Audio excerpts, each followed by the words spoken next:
Hello मेरे प्यारे students, कैसे हैं आप सब। आई होप आप सब अच्छे होंगे। आपकी स्टडीज बहुत ही जबरदस्त चल रही होगी। मेरा नाम है इंजमाम खान। स्वागत करता हूं आपका हमारे शानदार यूट्यूब प्लेटफॉर्म जिसका नाम है एफएमआई करियर इंस्टीट्यूट। जैसा कि बच्चे आपको पता है कि हमने प्रारंभ सीरीज को स्टार्ट किया है जिसमें हम 150 डेज में आपकी अकाउंटेंसी, बिजनेस स्टडीज और इकोनॉमिक्स क्लास 11-12 का पूरा सिलेबस कंप्लीट करवाने वाले हैं विद प्रैक्टिस क्वेश्चंस। और उसी सीरीज के अंदर आज हम बात करने वाले हैं क्लास 11th बिजनेस स्टडीज का chapter number 2 forms of business organisation. इसका एक लेक्चर नंबर 1 जिसमें हमने इंट्रोडक्शन पढ़ा था। प्लेलिस्ट में जाके देखना बेटा, आपको प्रारंभ series class 11th business studies नाम से आपको एक प्लेलिस्ट देखने को मिलेगी। उसमें आपको फॉर्म्स ऑफ बिजनेस ऑर्गेनाइजेशन का लेक्चर नंबर 1 देखने को मिल जाएगा। तो मेरी आप लोगों से यही रिक्वेस्ट है कि अगर अभी तक आपने वो लेक्चर नहीं पढ़ा है तो फटाफट से जाके आप उस लेक्चर को देख ले, ताकि आपको ये समझ में आ जाए कि चैप्टर के अंदर चलने क्या वाला है। उस चैप्टर के अंदर हमने इंट्रोडक्शन पढ़ा था कि आखिर इस चैप्टर के अंदर हम क्या पढ़ेंगे, और इस चैप्टर का एक बेसिक सा मैं इंट्रोडक्शन आपको दे देता हूं कि इसके अंदर हम different forms of business organisation पढ़ने वाले थे। जैसे एक इंडिविजुअल अगर अपना बिजनेस स्टार्ट करना चाहता है तो उसके एडवांटेजेस को ध्यान में रखते हुए, उसके डिसएडवांटेजेस को ध्यान में रखते हुए और अपने एटीट्यूड को ध्यान में रखते हुए वो कौन से बिजनेस को अडॉप्ट कर सकता है, वो हमें इसके अंदर समझना था। जैसे कि हमने पढ़ा था characteristics of business first chapter के अंदर, या नहीं sorry, factors affecting business decision, जिसमें हमने एक टॉपिक पढ़ा था selecting the line of business, कि आप कौन सा बिजनेस करना चाहते हैं ये आपको पहले सेलेक्ट करना पड़ेगा। तो हम डिफरेंट फॉर्म्स ऑफ बिजनेस इस चैप्टर के अंदर पढ़ने वाले हैं। जैसे सोल प्रोप्राइटरशिप क्या होता है, कंपनी एक्ट क्या होता है या कंपनीज क्या होती है, पार्टनरशिप फर्म क्या होती है, हिंदू अनडिवाइडेड फैमिली क्या होती है, या कोऑपरेटिव सोसाइटी क्या होती है। ये डिफरेंट फॉर्म्स ऑफ बिजनेस होते हैं। इनको हमें डिटेल में समझना है कि हर बिजनेस के क्या क्या फीचर्स हैं, हर बिजनेस के क्या एडवांटेज है, हर बिजनेस के क्या डिसएडवांटेजेस हैं, कौन इंडिविजुअल किस तरीके का बिजनेस कर सकता है, कौन सा इंडिविजुअल किस तरीके का बिजनेस कर सकता है, ये हमें ध्यान में रखना है। तो आज इस लेक्चर नंबर 2 के अंदर हम फर्स्ट फॉर्म ऑफ बिजनेस पढ़ने वाले हैं जिसका नाम है सोल प्रोप्राइटरशिप। आज हम पूरा सोल प्रोप्राइटरशिप को अच्छी तरीके से समझेंगे कि आखिर इसके फीचर्स क्या क्या हैं, इसके एडवांटेजेस क्या क्या हैं और इसके डिसएडवांटेजेस क्या क्या हैं। तो बिना किसी देरी के मैं इस चैप्टर का लेक्चर नंबर 2 आपसे स्टार्ट करता हूं। और वीडियोस अगर आपको पसंद आ रही है हमारे यूट्यूब चैनल पे तो वीडियोस को लाइक करें, दोस्तों के साथ शेयर करें और चैनल को सब्सक्राइब करना ना भूलें। और याद रखना बच्चों, कोई भी डाउट हो तो कमेंट सेक्शन में आप अपने सवालों को छोड़ सकते हो, या डिस्क्रिप्शन बॉक्स में आपको व्हाट्सएप ग्रुप का चैनल लिंक मिल जाएगा, आप उसमें भी हमसे ज्वाइन हो सकते हैं और वहां पे भी आप हमसे सवाल अपने पूछ सकते हैं। तो चलिए बेटा, बिना किसी देरी के हम स्टार्ट करते हैं सोल प्रोप्राइटरशिप को। क्लियर है बेटा? सबसे पहले हमें यह समझना है कि एक बार मैं आपको इंट्रोडक्शन करवा देता हूं कि सोल प्रोप्राइटरशिप आखिर होती क्या है। अगर आप इस एटीट्यूड के पर्सन है कि आपको किसी की सुनना पसंद नहीं है, किसी के दबाव में काम करना पसंद नहीं है, आप चाहते हैं कि आपके डिसीजन सारे आप लें, आप चाहते हैं कि सारा बिजनेस का मैनेजमेंट आपके हाथ में हो, आप चाहते हैं कि बिजनेस का सारा कंट्रोल आपके हाथ में हो, तो ये फॉर्म ऑफ बिजनेस ऑर्गेनाइजेशन आपके लिए एक सुटेबल बिजनेस हो सकता है। सोल प्रोप्राइटरशिप एक वो फॉर्म ऑफ बिजनेस ऑर्गेनाइजेशन है जिसमें ओनरशिप, मैनेजमेंट और कंट्रोल ये तीनों एक सिंगल पर्सन के हाथ में होती है। क्या डिसीजन लेना है, कितना लेना है, कब लेना है, कैसे लेना है, कब शॉप ओपन करनी है, कब शॉप बंद करनी है, ये सारे के सारे डिसीजन उस सिंगल पर्सन के लिए जरिए लिए जाते हैं। जिस फॉर्म ऑफ बिजनेस के अंदर ओनरशिप, मैनेजमेंट और कंट्रोल एक सिंगल पर्सन के हाथ में होता है उसे हम कहते हैं सोल प्रोप्राइटरशिप। सोल का मतलब ही होता है सिंगल और प्रोप्राइटरशिप का मतलब होता है ओनरशिप एक तरीके से। तो एक ऐसा बिजनेस जिसका ओनर भी एक ही है, मैनेजमेंट भी वही संभालता हो और कंट्रोल भी उसी के पास हो, उसे हम क्या कहते हैं बेटा? Sole proprietorship. जनरली ये फॉर्म ऑफ बिजनेस ऑर्गेनाइजेशन जो है बेटा आपको स्मॉल बिजनेस के अंदर देखने को मिलेगा, क्योंकि इसे रन करने वाला एक ही आदमी होता है तो उसके पास कैपिटल भी लिमिटेड होती है। और अगर उसके पास कैपिटल ज्यादा भी है तो अगर वो अपने बिजनेस को बड़ा करेगा तो उसे मैनेज करने में दिक्कत आएगी। तो जनरली ये जो फॉर्म ऑफ बिजनेस ऑर्गेनाइजेशन होती है जिसे हम सोल प्रोप्राइटरशिप के नाम से जानते हैं, ये आपको स्मॉल बिजनेसेस में देखने को मिलेगी। जैसे आप एक ब्यूटी पार्लर की शॉप देख सकते हैं, जैसे आप अपने पास में कोई रिटेल शॉप देख सकते हैं, जैसे आप अपने पास में कोई पान की शॉप देख सकते हैं, कोई स्टेशनरी की शॉप देख सकते हैं। ये सारी की सारी सोल प्रोप्राइटरशिप होती है जो कि स्मॉल बिजनेस होता है और इसमें ओनरशिप, मैनेजमेंट और कंट्रोल जो होता है बेटा वो एक इंडिविजुअल पर्सन के हाथ में होता है, वो ही सारे इससे रिलेटेड डिसीजंस लेता है। क्लियर है बच्चों? तो ये तो था सोल प्रोप्राइटरशिप क्या होती है, इसको मैंने आपको डिटेल में समझा दिया है। अब हमें इस सोल प्रोप्राइटरशिप के फीचर्स पढ़ने हैं कि what are the features of sole proprietorship, यानी कि sole proprietorship form of business organisation के क्या क्या फीचर्स होते हैं।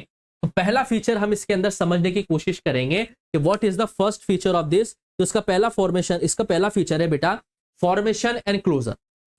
ठीक है, फॉर्मेशन एंड क्लोजर इसका पहला फीचर हम देखेंगे, फॉर्मेशन एंड क्लोजर। देखिए बेटा, सोल प्रोप्राइटरशिप बिजनेस को फॉर्म करने के लिए ज्यादा फॉर्मेलिटीज नहीं लगती है, ये बात आपको ध्यान रखना है। फॉर एग्जांपल, अगर आप अपने पास में कोई रिटेल की शॉप खोलना चाहते हैं तो आपको कोई परमिशन नहीं लेनी भाई। अगर आपको कंपनी फॉर्म करनी है तो आपको कंपनीज एक्ट 2014 के तहत रजिस्ट्रेशन करवाना पड़ेगा।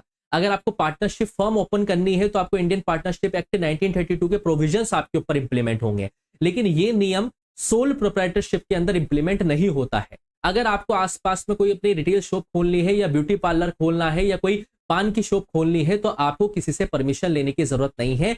इजी इसका फॉर्मेशन होता है, आप आराम से फॉर्मेशन कर सकते हैं। फिर भी कहीं कहीं एक्सेप्शनल केसेस में आपको लोकल अथॉरिटी से परमिशन लेनी पड़ती है एक पर्टिकुलर स्मॉल बिजनेस रन करने के लिए, लेकिन उसमें ज्यादा लीगल फॉर्मेलिटीज नहीं होती है। आसानी से आप क्या कर सकते हैं, अपने सोल प्रोप्राइटरशिप बिजनेस को क्या कर सकते हैं बेटा, फॉर्म कर सकते हैं। इसमें लिमिटेड केसेस के अंदर ही आपको लोकल अथॉरिटी से परमिशन लेनी पड़ती है, वरना यहां पे कुछ ज्यादा लीगल फॉर्मेलिटीज नहीं होती है। अगर आपको sole proprietorship form of business organisation चालू करना है तो ये आप आराम से फॉर्म कर सकते हैं, बिल्कुल लगभग नो लीगल अथॉरिटीज के साथ आप इस सोल प्रोप्राइटरशिप बिजनेस को फॉर्म कर सकते हैं। मान लीजिए मेरे घर के ऊपर एक कमरा खाली पड़ा हुआ है और मैं चाहता हूं कि उसके अंदर एक पार्लर सेटअप किया जाए, तो जाहिर सी बात है मैं उसके अंदर एक पार्लर सेटअप कर सकता हूं। क्या दिक्कत है उसमें, मुझे किसी से परमिशन लेने की जरूरत नहीं है। हाँ या ना बेटा, बातचीत समझ में आ रही है आपको? या मैं स्टेशनरी की शॉप खोल सकता हूं तो उसमें भी मुझे किसी से परमिशन लेने की जरूरत नहीं है। So the first feature of sole proprietorship is formation and closure. Clear है बेटा?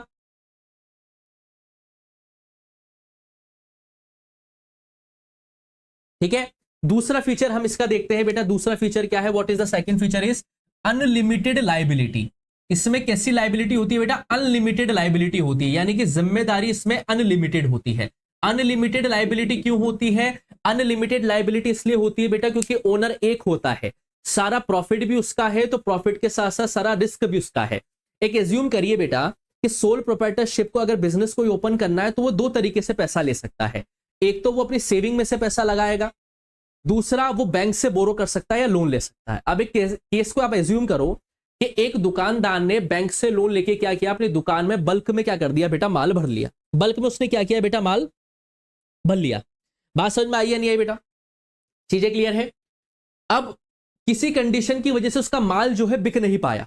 अब माल नहीं बिक पाया तो उसके पास पैसा नहीं आया, पैसा नहीं आया तो वो बैंक का लोन कैसे चुकाएगा? अब बैंक छोड़ तो देगा नहीं पैसा, तो बैंक क्या करेगा, अगर वो सोल प्रोप्राइटरशिप या सोल प्रोप्राइटर जो भी ओनर है, अगर वो पैसा नहीं चुका पाता है बैंक का, तो बैंक उस सोल ओनर के पर्सनल एसेट्स को सेल करके अपना पैसा निकालेगा।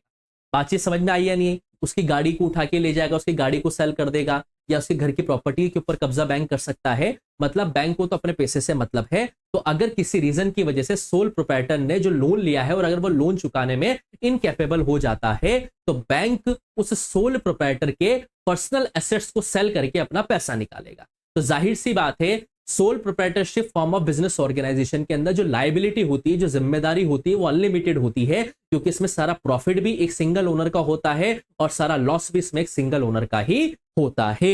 ये चीज आपको यहां पे बहुत अच्छी तरीके से समझने की कोशिश करनी पड़ेगी। क्लियर है बेटा? तीसरा मैं वही चीज बता देता हूं, ठीक है, सोल रिस्क बियरर, वही इससे लिंक हो रहा है बेटा पॉइंट। सोल प्रोप्राइटरशिप ओनर के अंदर क्या होता है बेटा, एक ही मालिक होता है, तो सारा रिस्क भी उसी का होता है और सारा प्रॉफिट भी उसी का ही होता है। भाई जाहिर सी बात है, मालिक एक है तो सारा का सारा रिस्क भी उसी को उठाना है। भाई अगर वो अपना पैसा नहीं चुका पाया तो पर्सनल एसेट जो है बैंक किसी और पड़ोसी का थोड़ी सेल करेगी, उसी ओनर का करेगी। तो जाहिर सी बात है, अनलिमिटेड लायबिलिटी के साथ साथ जो सारा का सारा रिस्क होता है सोल प्रोप्राइटरशिप में, वो सारा का सारा रिस्क भी किसके पास आ जाता है, उस सिंगल ओनर के पास आ जाता है। क्योंकि sole proprietorship form of business organisation के अंदर मैनेजमेंट, कंट्रोल, ओनरशिप एक सिंगल पर्सन के हाथ में होती है। अब जब ओनरशिप उसके हाथ में है तो सारा प्रॉफिट भी उसका और सारा रिस्क भी उसी का। क्लियर है बच्चों? बात समझ में आई या नहीं आई आपको? ठीक है, अब फोर्थ फीचर क्या होता है बेटा, फोर्थ फीचर होता है कंट्रोल। देखिए बेटा, मैंने क्या बताया, सोल प्रोप्राइटरशिप बिजनेस के अंदर कंट्रोल पूरा एक सिंगल ओनर का होता है। समझिए, अगर आपने पार्टनरशिप फर्म को ओपन किया है और मान लीजिए आप 4 पार्टनर्स हैं, तो अगर आपको कोई डिसीजन लेना है तो आपको चारों पार्टनर से डिस्कशन करना पड़ेगा। आपने कोई कंपनी फॉर्म करी है और आपको कोई डिसीजन लेना है तो आपको कंपनीज एक्ट 2014 के प्रोविजंस को 2013 के प्रोविजंस को ध्यान में रखते हुए क्या करना पड़ेगा, डिसीजन लेना पड़ेगा। लेकिन सोल प्रोप्राइटरशिप में ऐसा नहीं है। सोल प्रोप्राइटरशिप में अगर मुझे कोई डिसीजन लेना है तो मुझे ना किसी से पूछने की जरूरत है, ना मुझे किसी से सलाह लेने की जरूरत है। अकेला मैं मालिक हूं, अकेला मैं मैनेजमेंट करता हूं, अकेला कंट्रोल सारा मेरे पास है, तो डिसीजन भी मैं अकेले ले सकता हूं, मुझे किसी और से पूछने की जरूरत नहीं है। तो ये बात आपको यहां पे ध्यान रखनी है बेटा कि सोल प्रोप्राइटरशिप के अंदर जितने भी मेजर डिसीजन होते हैं वो एक सिंगल पर्सन के जरिए लिए जाते हैं। उसके ऊपर किसी प्रकार का कोई दबाव नहीं होता है, कोई उससे फोर्सफुली डिसीजन नहीं दिलवा सकता है, सारा डिसीजन लेने की पावर उसके हाथ में होती है। इज दैट क्लियर बच्चों? ठीक है। और एक लास्ट इसमें फीचर देख लो बेटा, लैक ऑफ बिजनेस कंटिन्यूटी। क्या देखोगे बेटा? Lack of business continuity. Lack of business continuity क्या मतलब है इसका? इसका मतलब यह है बेटा कि अगर सोल प्रोप्राइटर की डेथ हो जाती है, ठीक है, या वो मेंटली रूप से हैंडिकेप हो जाता है, तो इस केस में क्या करना पड़ेगा बेटा? बिजनेस की जो ड्यूरेशन है वो शॉर्ट हो जाएगी। फॉर एग्जांपल, एक ऐसा सोल प्रोप्राइटर है जिसके आगे पीछे कोई नहीं है खाने वाला, ना ही उसकी कोई पीछे है, ना ही उसके कोई आगे है, ना ही उसका बेटा है, ना कोई कुछ है।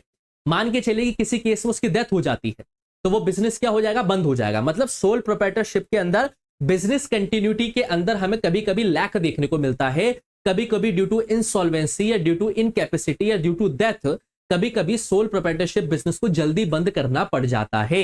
मान के चलिए कि ऐसा सोल प्रोप्राइटर है जिसके आगे पीछे कोई नहीं है खाने वाला, और अगर उसकी डेथ हो जाती है तो जाहिर सी बात है अगले दिन दुकान पे क्या लग जाएगा? ताला लग जाएगा। मान के चलिए उसका एक्सीडेंट हो जाता है और वो इस तरीके से इनकेपेबल हो जाता है कि वो दुकान वगैरह में नहीं जा सकता है, तो भी इस केस में क्या हो जाएगा बेटा? बिजनेस बंद हो जाएगा। तो कहीं ना कहीं sole proprietorship form of business organisation के अंदर हमें बिजनेस कंटिन्यूटी के अंदर थोड़ी सी कमी देखने को मिलती है। So these are the features of sole proprietorship. First is formation and closure. Easy formation होता है और इजी तरीके से आप इसे क्लोज कर सकते हो। अनलिमिटेड लायबिलिटी होती है क्योंकि बैंक फिर आपके पर्सनल एसेट सेल करके आपसे पैसा निकालेगा। सोल रिस्क बियरर, सारा का सारा रिस्क आपका होता है क्योंकि प्रॉफिट के साथ रिस्क भी आता है। कंट्रोल सारा आपके पास होता है, सारे मेजर डिसीजंस आप लेंगे, और बिजनेस कंटिन्यूटी में हमें बहुत बार कमी देखने को मिल जाती है due to the death of the sole proprietor और due to the insanity of the sole proprietor. Clear बेटा? तो ये क्या था हमारा?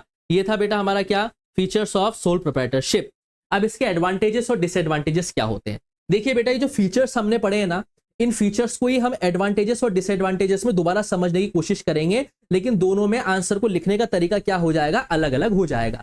तो कुछ कुछ चीजें आपको यहाँ पे वापस से रिपीट होते हुए देखने को मिलेगी, क्योंकि बिजनेस की खास बात ही यही है। कुछ फीचर्स एडवांटेजेस में भी आ जाते हैं, कुछ फीचर्स डिसएडवांटेजेस में भी आ जाते हैं, और इसी तरीके से बिजनेस हमारी आगे चलती है। तो अब हमें क्या पढ़ना है? Advantages of sole proprietorship.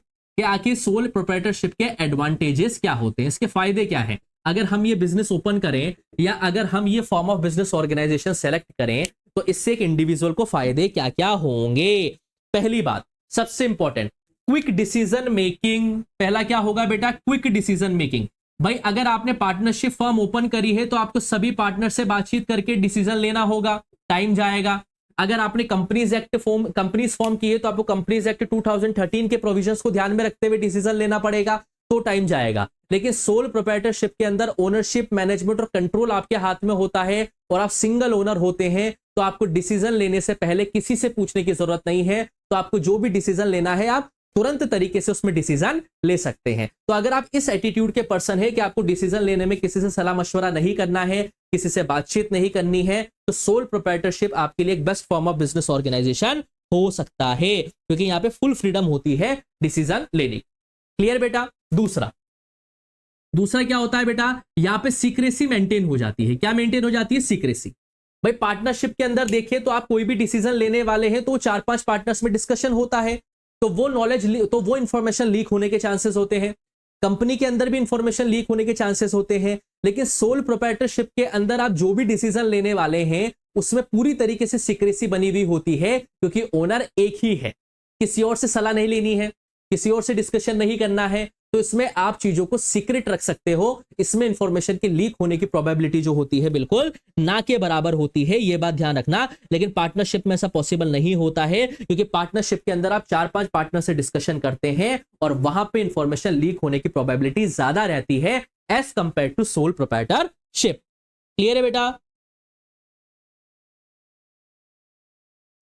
Clear है बेटा? तीसरा देखिए बेटा, तीसरा एडवांटेज क्या है इसका? Direct incentive. क्या है बेटा? Direct incentive. फॉर एग्जाम्पल क्या है सर? एग्जाम्पल समझाइए।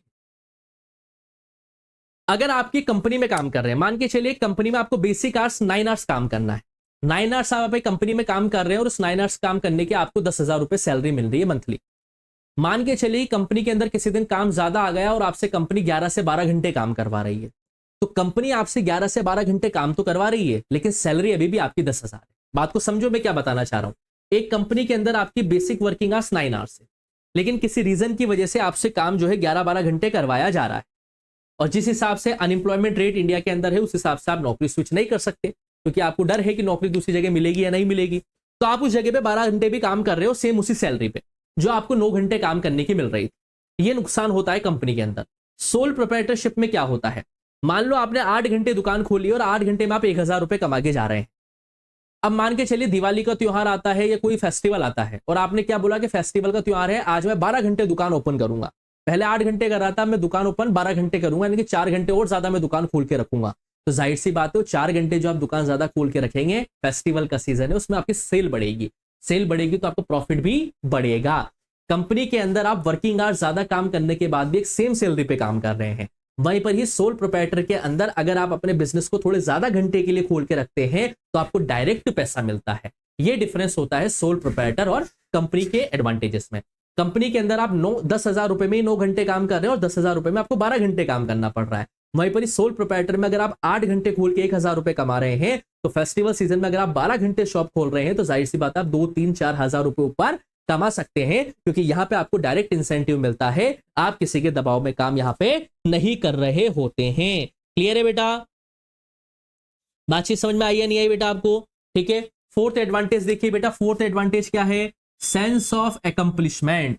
सेंस ऑफ एकम्प्लिशमेंट क्या होता है बेटा? सारे डिसीजन आप ले रहे हो, सारा प्रॉफिट आपका है, सारी चीजें आपको मिल रही है, तो एक अलग ही तरीके का सेटिस्फेक्शन होता है। जब मेरी मर्जी पड़ेगी जब मैं अपना बिजनेस खोलूंगा, जब मेरी मर्जी होगी जब मैं अपना बिजनेस बंद कर दूंगा, मुझे जैसा चाहिए मैं वैसा डिसीजन लूंगा, मुझे किसी से पूछने की जरूरत नहीं है। आज मेरा काम करने का मूड नहीं है तो आज मैं शॉप को बंद कर देता हूं। आज दोस्तों के साथ घूमने जाने का प्लान बन गया है तो शॉप बंद करके चला गया।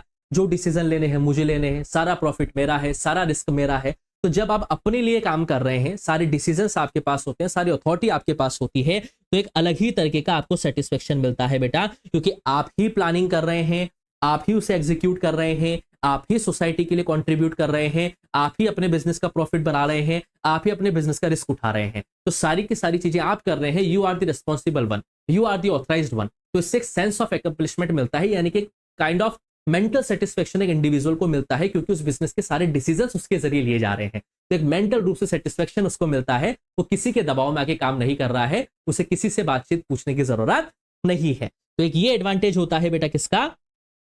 सोल प्रोप्राइटरशिप का। और लास्ट एडवांटेज लिख लीजिए बेटा, easy of formation and closure. Ease of formation and closure, जैसा कि मैंने यहां बताया, सोल प्रोप्राइटरशिप को फॉर्म करना बहुत ईजी है और उसे बंद करना भी बहुत ईजी है। मान के चलिए अगर उस किसी सोल प्रोप्राइटर की डेथ हो जाती है, या वो इनकैपेबल हो जाता है, या वो इंसान हो जाता है, मेंटली हैंडीकैप हो जाता है, बिजनेस को नहीं संभाल सकता, तो बिजनेस बंद हो जाएगा। वहीं पर अगर आपको सोल प्रोप्राइटरशिप बिजनेस को ओपन करना है तो आपको परमिशन, मिनिमम लीगल फॉर्मेलिटीज है, वैसे तो ना के बराबर होती है, कभी कभी आपको लोकल अथॉरिटी से परमिशन लेने की जरूरत पड़ जाती है, वरना यहाँ पे लीगल, मिनिमम लीगल अथॉरिटीज होती है, तो आप आराम से इसे क्या कर सकते हैं बेटा? फॉर्म कर सकते हैं। क्लियर है बेटा? कंपनी के अंदर ऐसा नहीं है बेटा। कंपनी को अगर आपको फॉर्म करना है तो कंपनीज एक्ट के थ्रू आपको रजिस्टर करवाना पड़ेगा। कंपनी को अगर आपको बंद करना है तो कंपनीज एक्ट के प्रोविजन के अकॉर्डिंग आपको वाइंड अप भी करना पड़ेगा। वहां बहुत सारी लीगल फॉर्मेलिटीज लगती है कंपनी को शुरू करने से पहले भी और एंड करने के बाद भी। वहीं पर सोल प्रोप्राइटरशिप को आप इजीली फॉर्म कर सकते हो, मिनिमम या ना के बराबर लीगल अथॉरिटीज के साथ, और क्लोज भी उसे आप आराम से कर सकते हो। यहां पे आपके ऊपर कोई ज्यादा दबाव नहीं रहता है। So these are the advantages of sole proprietorship. I hope आपको ये सारे के सारे एडवांटेजेस समझ में आए होंगे। क्लियर है बच्चों? क्लियर है बेटा आप सभी को? What are the advantages of sole proprietorship? चलिए बेटा अब इसके डिसएडवांटेजेस हम देख लेते हैं। What are the disadvantages of sole proprietorship? Advantages आपको समझ में आ गए बेटा? फटाफट आप डिसीजन ले सकते हैं क्योंकि अकेले हैं, सीक्रेसी बनी रहेगी क्योंकि किसी के साथ शेयर नहीं करना है, डायरेक्ट इंसेंटिव आपको मिलेगा ज्यादा काम करेंगे तो, सेंस ऑफ अकम्प्लिशमेंट मिलता है क्योंकि सारे डिसीजन आप ले रहे हैं, और फॉर्मेशन ऑफ क्लोजर इसका बहुत ही सिंपल होता है, कंपनी की तरह ज्यादा टफ नहीं होता है। अब हम इसके देखेंगे बेटा disadvantages. What are the disadvantages of sole proprietorship? Sole proprietorship के आखिर डिसएडवांटेजेस क्या होते हैं, इसकी कमियां क्या होती है? भाई हर चीज के कुछ फायदे होते हैं तो कुछ क्या होते हैं बेटा, नुकसान भी होते हैं, ये बात आपको ध्यान रखनी है। तो पहला इसका डिसएडवांटेज क्या है बेटा, लिमिटेड रिसोर्सेस। भाई एक सिंगल ओनर है, एक सिंगल मालिक है, तो उसके पास रिसोर्सेस भी क्या रहेंगे बेटा, लिमिटेड रहेंगे। लिमिटेड कैसे? अगर उसे बिजनेस अपना चालू करना है तो या तो वो सेविंग में से पैसा लगाएगा या फिर वो मार्केट से क्या करेगा, बोरो करेगा या बैंक वगैरह से लोन लेगा। लेकिन बोरो करने में दिक्कत है, अगर वो बैंक से लोन लेता है पैसे को तो बैंक को उसके बदले में कोलाट्रल देना पड़ेगा। कोलाट्रल का मतलब क्या होता है, एक काइंड ऑफ गारंटी देनी पड़ेगी। फॉर एग्जाम्पल मान के चलिए मैं बैंक से 5 लाख रुपए लोन ले रहा हूं, तो बैंक ऐसा तो नहीं ना कि लो ले जाओ 5 लाख रुपए सर दे देना आपके पास जब आए, ऐसा नहीं है। बैंक क्या बोलेगा कि हाँ हम आपको 5 लाख रुपए तो दे देंगे, बदले में आप एज ए गारंटी हमारे पास क्या देंगे। तो मैंने बोला कि मेरे पास मेरी प्रॉपर्टी के पेपर्स हैं या मेरी जमीन के पेपर्स हैं, आप उसे एज ए गारंटी रख लीजिए।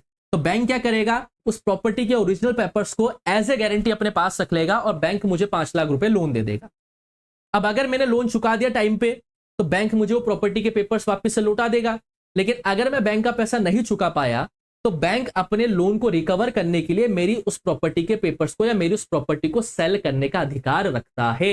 अब मेरे पर्सनल एसेट्स को सेल करने का अधिकार रखता है। तो यहां पे लिमिटेड रिसोर्सेस रहते हैं, या तो ओनर जो सोल प्रोप्राइटर है वो तो अपने सेविंग से पैसा लगाएगा या फिर वो बैंक से बोरो करेगा। बोरो करने में दिक्कत क्या है, कोलाट्रल देनी पड़ेगी। अगर किसी रीजन की वजह से बिजनेस फेल हो जाता है तो बैंक जो है उस पर्सनल एसेट को सेल करके क्या करेगा बेटा, अपने पैसे को रिकवर करेगा। क्लियर है बेटा? ठीक है। दूसरा डिसएडवांटेज क्या है, limited life of A business. वही यहां बताया मैंने आपको बेटा, लिमिटेड लाइफ होती है बिजनेस की। मान के चलिए भाई सोल प्रोप्राइटर की अगर डेथ हो जाती है या वो इनकेपेबल हो जाता है या वो इंसेन हो जाता है और उसके आगे पीछे कोई नहीं है खाने वाला काम करने वाला, तो उस बिजनेस को बंद करना पड़ेगा। मान के चलिए सोल प्रोप्राइटर के आगे पीछे कुछ नहीं था, डेथ हो गई, बंद करना पड़ेगा। इनकेपेबल हो गया, चल फिर नहीं सकता, दुकान को ओपन नहीं कर सकता, तो बिजनेस बंद करना पड़ेगा। इंसेन हो गया, मेंटली हैंडीकेप हो गया, तो भी उसे बिजनेस को क्या करना पड़ेगा, बंद करना पड़ेगा। तो अकेला चला रहा है, कोई आगे पीछे नहीं है उसके, तो बीमारी होने की वजह से, डेथ होने की वजह से हो सकता है उसे अपने बिजनेस को क्या करना पड़े बेटा, बंद करना पड़े। क्लियर है बेटा? और एक और डिसएडवांटेज देख लो बेटा, अनलिमिटेड लायबिलिटी। ये मैंने आपको फीचर में भी समझाया था कि अकेला मालिक होता है तो सारे के सारे रिस्क भी उसी के होते हैं। अगर कोई गलत फैसला ले लेता है और अगर उसको रिस्क हो जाता है तो सारा का सारा पैसा भी वही चुकाएगा, रिस्क उसका ही है। जैसे मैंने बैंक का एग्जांपल लिया था, किसी स्टेशनरी वाले ने बैंक से लोन लेके अपनी दुकान में माल बहुत सारा भर लिया। अब माल किसी रीजन की वजह से बिक नहीं पाया तो बैंक तो अपना पैसा निकलवाएगा, तो उसने बदले में कोई ना कोई गारंटी या कोलाट्रल दिया होगा, तो बैंक उस कोलाट्रल को सेल करके क्या करेगा, अपना पैसा वसूलेगा। तो सोल प्रोप्राइटरशिप के अंदर क्या होती है बेटा, अनलिमिटेड लायबिलिटी होती है, क्योंकि अगर आपने बैंक से लोन लिया है और अगर आप उस बैंक को चुकाने में इनकेपेबल हो जाते हैं तो बैंक आपके पर्सनल एसेट को सेल करके उस लोन को रिकवर करता है। क्लियर है बेटा?